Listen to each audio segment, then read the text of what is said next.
Welcome to another episode of Just Some Points. Today we will focus on local SEO. I think talking about SEO in general, before you actually dive into what you should do as a company, I think it's important to differentiate between the local SEO and, let's say, regional and national SEO.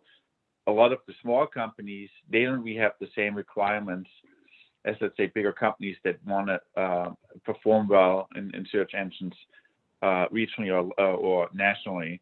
Those, if you want to do that, that requires completely different, strategies for SEO. So today, we will only talk about local SEO and how you actually can rank better and show better.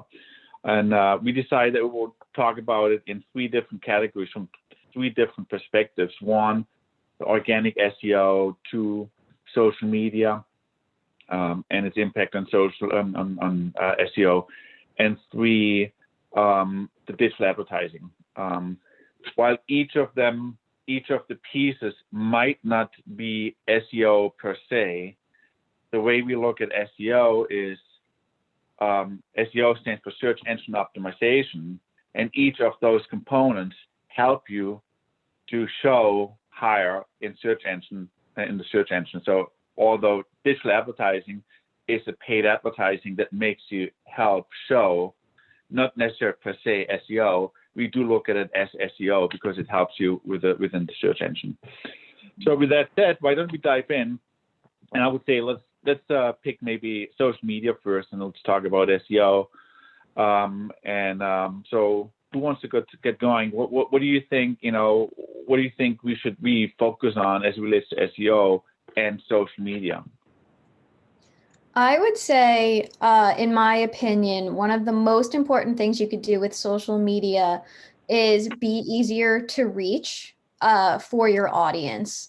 Obviously, with social media, you want to reach your local audience. You want to get in front of the people in your community, and you want those people to have a good impression of your business online so that they promote you to other local people within your target audience. And honestly, the easiest way to do that is to use the Facebook messaging systems and use chatbots, which I know we've talked about in the past, but it's a really, really key piece of customer service, customer satisfaction, making sure that you have an open source for communication with your customers. Make sure that they're more encouraged to leave you good reviews, which is all good for SEO. And those bots became really good in the last year and a half. So, and even for, let's say, novices, it's not that difficult to set up. Is it right? Yeah. There are a lot of different chatbot options out there. Some, more elaborate than others, but there are some simple ones out there too, where it's just a simple API connection to your Facebook account. Great. Catherine, what do you think? Yeah, I was just going to add to that and say through your social media channels, you really want to bond with your local community and customers. So you can do that just by asking advice about your business or getting feedback in any way and letting people comment on your posts and ask questions and just show that you're receptive to their feedback and that you're willing to interact with them. And the social media profiles just provide a great platform for you to be able to reach that audience on a long-term basis. Yeah, I think that's another good point. And I think related to that, I think especially we're talking about hyper-local, businesses. If, join maybe local Facebook groups in your town. I live in Chester, New Jersey. I know there are actually numerous, there's actually one big Chester Facebook group that a lot of the local businesses are in, and they're being seen. They're part of the conversation, part of the interaction. I think that's really how you make yourself being part of it and being out there.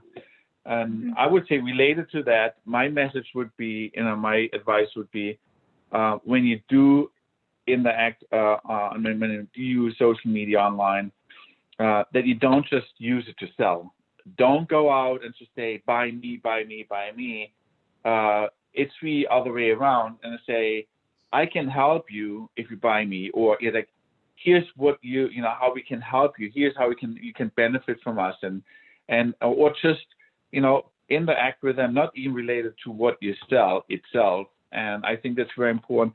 I think people, especially related to social media and brands and businesses, are very put off by people trying to just sell without any purpose other than your own benefit of making a sell.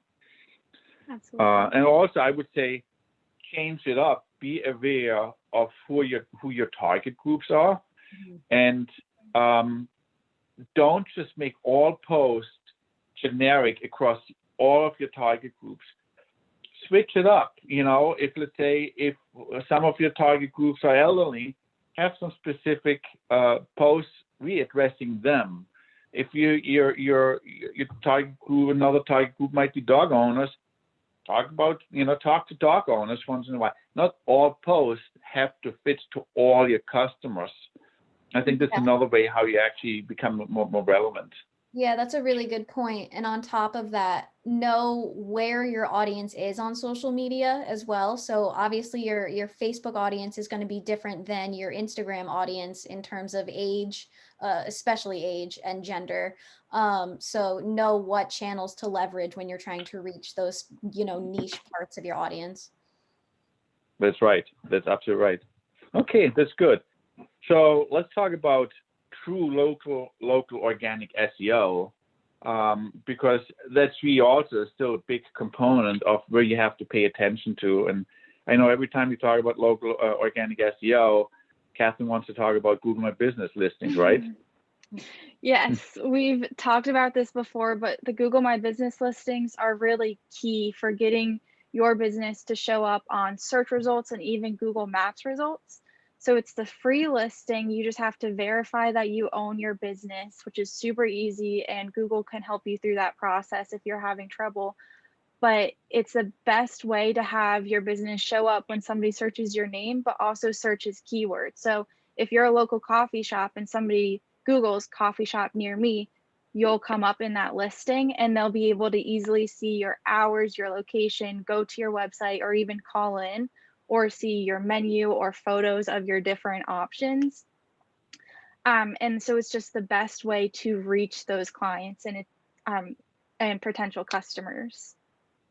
That's right. It's a very good point. And here too, you do not need a marketing agency or a big marketing budget. It is something you can do at home in front of the TV. Make sure your listings are properly set up and accurate and all of those things. So it's not all things related to digital marketing has to be expensive. This is something that's in your own power, even if you're really not all that deep in digital marketing. Related to that, I want to talk about reviews, because regardless of the type of business you have, you have to focus on reviews. Reviews. It's something we preach to all of our clients. There too, it's to a large degree in your power. I would say it is impossible as a business today to completely avoid bad reviews. Things happen, and you have to deal with that.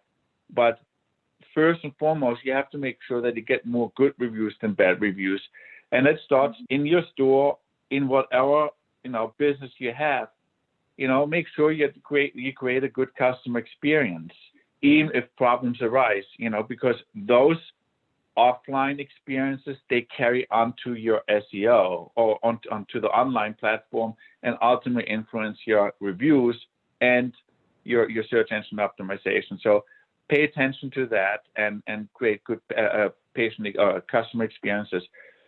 Related to that, if you do get bad reviews, respond to them online. There are interesting studies and there's research done how a good response to bad review has an even bigger positive impact on your brand and on your customers than not responding at all, or than actually even positive reviews, because they see every customer recognizes and understands that not everything can run perfect. But what matters to customers very often, how do you deal with problems and bad reviews? So again, don't get don't avoid bad reviews, just address them. And actually, another related thing, I want to give you an example on that. And a former employee of ours, he went to Las Vegas once and wanted to check in one of the big hotels. It was a long, long line, and he was really annoyed. He stood there like for 45 minutes without actually really moving a lot. And so he tweeted that he was annoyed about it. And within a minute, he got a response back from the Caesar Palace, not even the hotel where he was in, saying, sorry that your visit in Las Vegas started with a bad experience. We hope this will change soon, or we hope that you will have a better experience the rest of your stay. They didn't sell them. Mm-hmm. They just basically responded to a bad experience that the person had in Las Vegas because they see Las Vegas as the brand, which I thought was extraordinary. I love that example. Mm-hmm. Melissa, what do you think related to, I know you're knee deep every day in local SEO. Yeah. It's going to sound like a cliche, like overused term, but content is still king. The Google search algorithm is very, very complex and changes, hundreds of times every year. But at the end of the day, in its simplest terms, Google is a search engine that is taking search queries and keywords and providing searchers with the top results of those queries. So your content needs to be relevant to your target audience. And it does need to be localized. So including your location, your contact information, high level, like what your services are, what are people looking for that they can find you. That's what you should be focusing on in your content. And it's not a one and done process. It's an ongoing process. You want to keep adding content, whether you're blogging or expanding your service pages on your website, just or making announcements. Find these creative ways to reach your audience. Do your research in terms of, how are people coming to find you? What search queries are working? And look at your competitors too. There's a lot of software out there where you can actually see what your competitors are ranking for, and you can kind of figure out how to snag those same keywords too. Yeah, all good points. And I just wanted to add to that is we don't shy away from hyper-localizing the content too. If there's a local craft fair in your town and there's something that you can relate to your business, but if you had a showing there or had something to do there, create some content on your website and reference that fair. It's stuff like that signals Google that you're a local business that's very active, and they look at content like that as relevant content, at least and timely. I actually want to make another example of somebody. I got to meet at the conference audiology owner of an audiology practice in Washington State, and she was extremely creative how she bridged offline and online. And she had actually online. She pushed everything she did offline, online as well. And one of the things she said, one of the biggest bang for the buck she got from the annual Memorial Day parade, where she always invested. Was her big marketing investment. She had always a big outrageous float. Her audiology practice was known for the most outrageous big float in town at the Memorial Day parade, and she used this online then for a few weeks and in social media and wherever, took photos, and it was great. And I love that example of how somebody can actually do something. It was very inexpensive, actually, that float, and for her it was more important that it was outrageous because of that, wanted to stand out. So there's a lot of things you can do for very little and bridge it with online. Mm-hmm. Mm-hmm. So related to SEO, as I said in the intro, we look at the digital paid advertising also as something that falls under search engine optimization because it helps you to show on top. What can we advise on that? Either of you. So from that side, you really want to get involved with your community. So you can do this by supporting local events or things like that, because if you give into your community will give back to you. So you can sponsor if your town has a 5K or something, that usually your sponsorship usually comes with your logo on the 5K website, maybe a newsletter or some type of press release, and then also just great brand awareness at these events. I know firsthand, back in the day when I was a kid, I used to play on the T-ball team, and the local diner sponsored our T-ball team.